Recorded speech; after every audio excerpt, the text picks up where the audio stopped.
Thrombo इलॅस्टोग्राफी.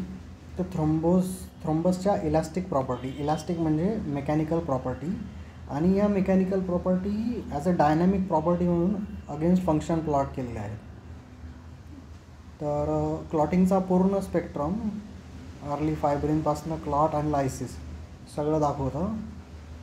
3 mechanism आहेत, tag, सोनोक्लॉट आणि रोटेम. या चित्राचं वर्णन केलेलं आहे की पिन सस्पेंडेड आहे आणि मग कप आहे, त्याच्यात ब्लड आहे, रोटेट होतं आणि मग हा ग्राफ मिळतो. मग नंतर मग पॉईंट ऑफ केअर आहे, हे ॲडव्हान्टेज आहे त्याचं. नंतर मग प्रत्येक पॅरामीटर एक्सप्लेन केलेलं आहे. पॅरामीटर एक्सप्लेन करून मग शेवटी युजेस दिलेले आहेत ऑप्समध्ये, ट्रॉमामध्ये, सर्जरी, कार्डियक सर्जरी, व्हॉटेवर. तर ही इमेज छान आहे. तर सॅम्पल होल ब्लड टाकून फिरवलेलं आहे, टॉर्जन वायर मेकॅनिकली ते मोजत राहील. तर पहिल्यांदा आधी क्लॉटिंग फॅक्टर ॲक्टिवेट होतील आणि क्लॉट बनवायला चालू करतील. तर क्लॉटिंग फॅक्टर चालू होऊन क्लॉट बनवण्याचा जो टाईम आहे त्याला म्हटलं आहे आर टाईम किंवा रिॲक्शन टाईम.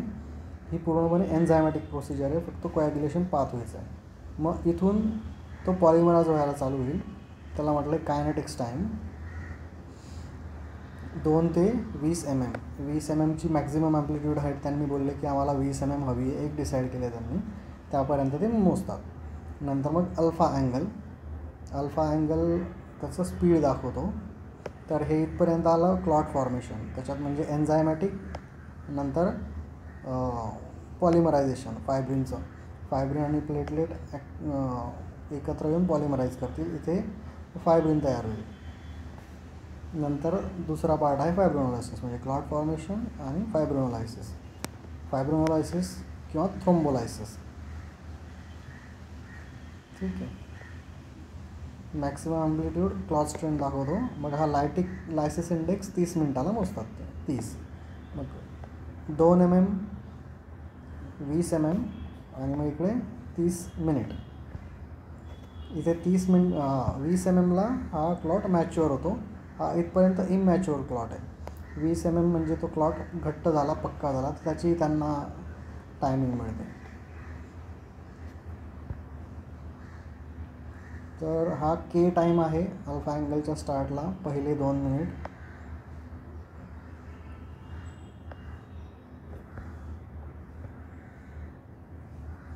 आर व्हॅल्यू किंवा clotting time till initiation of fibrin बनेपर्यंत.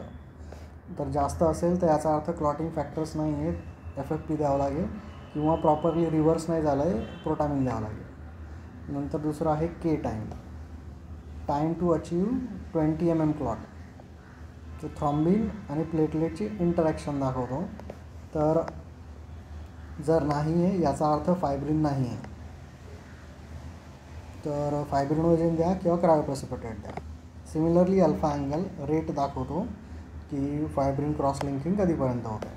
त्याच्यामुळे नसेल, अँगल कमी झाला आहे, तर क्रायो आणि फायब्रिनोजेन द्या. मॅक्सिमम ॲम्प्लिट्यूड म्हणजे मॅक्सिमम स्ट्रेंथ ऑफ क्लॉट. तर ते नाही आहे म्हणजे प्लेटलेट कमी आहे, तर प्लेटलेट द्या, किंवा इंटरॅक्शन चुकतं आहे तर मग DDAVP द्या, डेस्मोप्रेसिन द्या. शेवटचं तर जे क्लॉट लायसिस होतं आहे, जास्त लायसिस होतं आहे, तर मग हे द्या, ट्रॅनेक्झा द्या.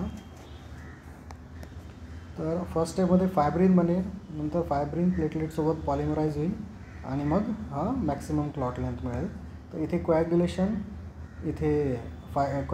म्हणून कोॲग्युलेटिंग फॅक्टर्स म्हणून FFP द्या.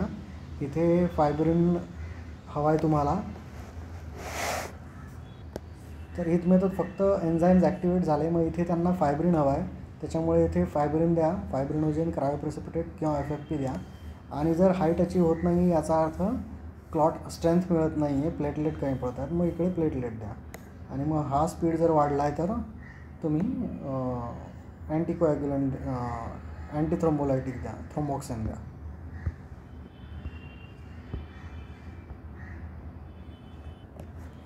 तर क्लॉटिंग फॅक्टर नसतील तर तुमचा हा आर टाईम वाढेल, अँटीकोॲग्युलंट असतील तर फॅक्टर डेफिशियन्सी आहे. नंतर प्लेटलेट ब्लॉकर असतील तर इथपर्यंत चांगलं होईल, पण मॅक्झिमम ॲम्प्लिट्यूड नाही येणार.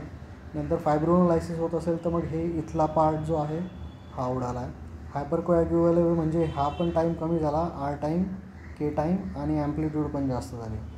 अर्ली DICमध्ये पटकन कोॲग्युलेट होतो आणि क्लॉट बनतो, त्याच्यामुळे R time, K time short होईल आणि MA वाढेल. लेटमध्ये ते सगळं कन्झ्युम होऊन जातील, सगळं कमी होऊन जाईल. तर 2 भाग आहेत, क्लॉट आणि लायसिस.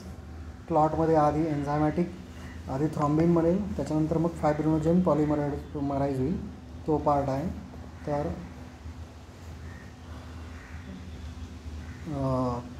FFP, क्रायो आणि इकडे मग प्लेटलेट, इकडे मग थ्रोम्बॉक्सिनच येते कोणता, ट्रानिक्झा.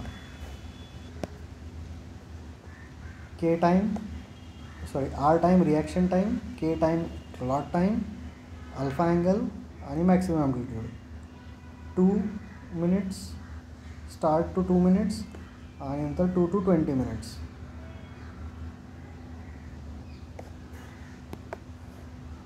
स्टार्ट टू 2 mm, मग 2 to 20 आणि ही मॅक्सिमम ॲम्प्लिट्यूड.